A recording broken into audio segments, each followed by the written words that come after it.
अपने चैनल में स्वागत करती हूँ। आज मैं आपके लिए नेक्स्ट टॉपिक लेके आई हूँ। आज का हमारा टॉपिक है राष्ट्रीय बचत पत्र। तो आइए हम जानते हैं राष्ट्रीय बचत पत्र क्या होता है। राष्ट्रीय बचत पत्र यह डाकघर के माध्यम से हमें प्राप्त होता है।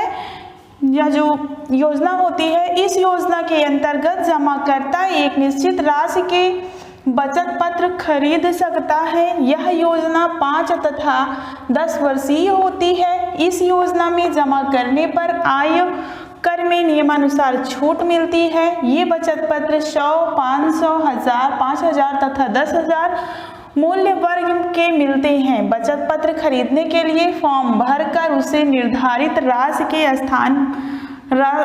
के साथ डाकखाने में जमा करना पड़ता है। डाकघर की राशि चेक द्वारा दी जा सकती है। इस बचत पत्र में नामांकन की सुविधा उपलब्ध रहती है। इस बचत पत्र को बैंक में रखकर कर्ज भी प्राप्त किया जा सकता है।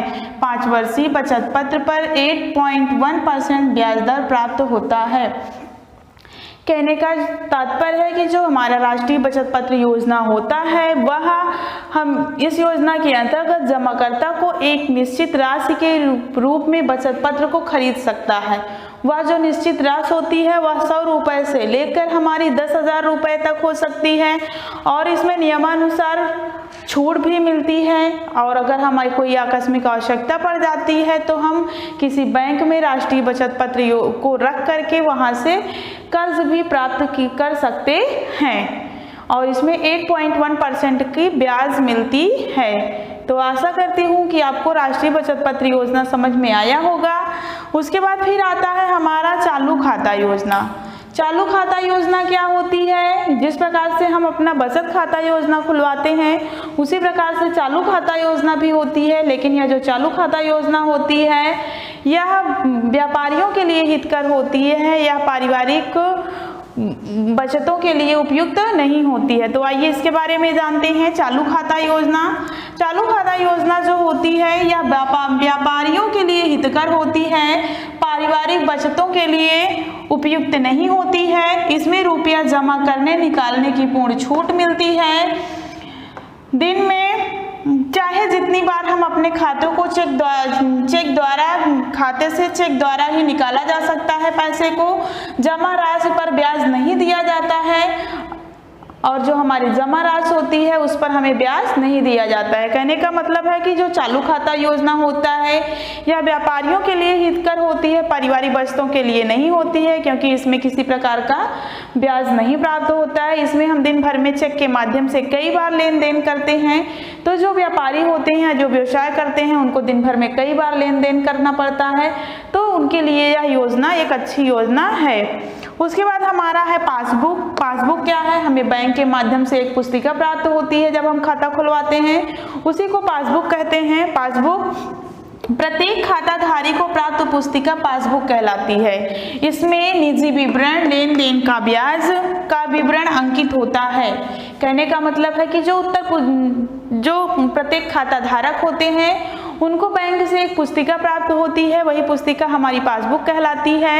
यह जो पुस्तिका होती है इसमें हम जितनी बार लेन देन करते हैं, पैसा जमा करते हैं या पैसे को निकालते हैं, या हमें जितना भी ब्याज मिलता है उसका विवरण अंकित रहता है। उसके बाद है चेकबुक। चेकबुक क्या है? तो चेकबुक भी जो खाता धारक होता है वह चेकबुक उसी के पास होता है, या चेकबुक के माध्यम से वह चेक देता है, जिसके माध्यम से चेक के माध्यम से भी हम पैसा निकाल सकते हैं। तो चेकबुक क्या होता है? यह कुछ प्रपत्रों का एक पैकेट होता है। प्रत्येक चेक पर एक नंबर होता है जो पहले से छपा रहता है। कहने का मतलब है जो चेकबुक होता है वह कुछ प्रपत्रों का एक पैकेट होता है जिस पर प्रत्येक चेक पर एक नंबर पहले से छपा हुआ रहता है। प्रत्येक चेक पर खाताधारी यथास्थान अपने खाते का नंबर लिख देता है तथा धनराशि निकलवाने के लिए चेक भर कर दिया जाता है और चेक की सारी प्रविष्टियों का निरीक्षण कर पैसे का भुगतान किया जाता है। ये हमारा चेकबुक हो गया। उसके बाद वाहक चेक। ये चेकबुक के प्रकार है। जैसे चेकबुक हो गया तो चेकबुक के प्रकार कितने होते हैं? तो पहला है वाहक चेक। वाहक चेक क्या है? इस चेक का रुपया बैंक में चेक लेकर जाने वाला व्यक्ति निकाल सकता है आदेशक चेक पर छापे हुए वाहक को काटकर आदेशक शब्द लिख दिया जाता है, जिससे बैंक उसी को पैसा देता है जिसकी पहचान करवा लेता है। कहने का तात्पर्य है कि जो वाहक चेक होता है, वाहक चेक, इसमें बैंक इस चेक का रुपया बैंक में चेक लेकर जाने वाला व्यक्ति निकाल सकता है। जो हमारा वाहक चेक होता है, जिसको हम यह चेक देते हैं, वह बैंक में ले जाकर इससे रुपया निकाल सकता है। लेकिन उसमें आदेशक चेक पर छापे हुए जो आदेशक चेक लिखा था उसको काट कर वहां पर वाहक को काट कर वहां पे आदेशक शब्द लिख दिया जाता है,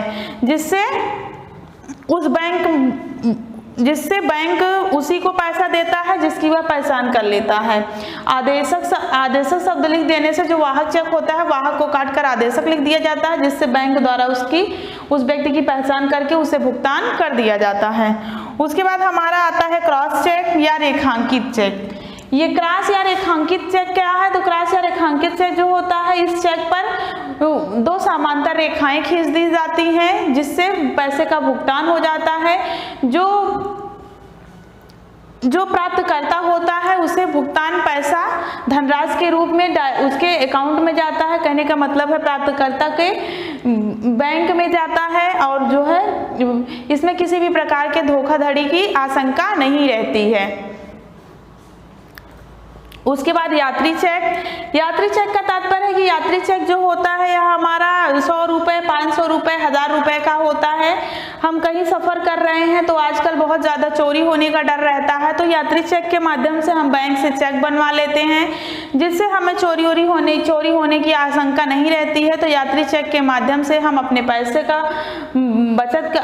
को बचत कर सकते हैं, और यात्री चेक भी हमारे लिए एक उपयुक्त एवं अच्छा उत्तम साधन है। उसके बाद है उपहार चेक। उपहार चेक हमें जो हमारे किसी घर में, जैसे हमारे कोई बर्थडे पार्टी होती है, विवाह उत्सव होता है, तो लोगों के द्वारा उपहार चेक हमें प्रदान किया जाता है। यह 51 रुपये, 501, 1001 के रूप में हमें प्रदान किया जाता है, जो उपहार चेक होता है।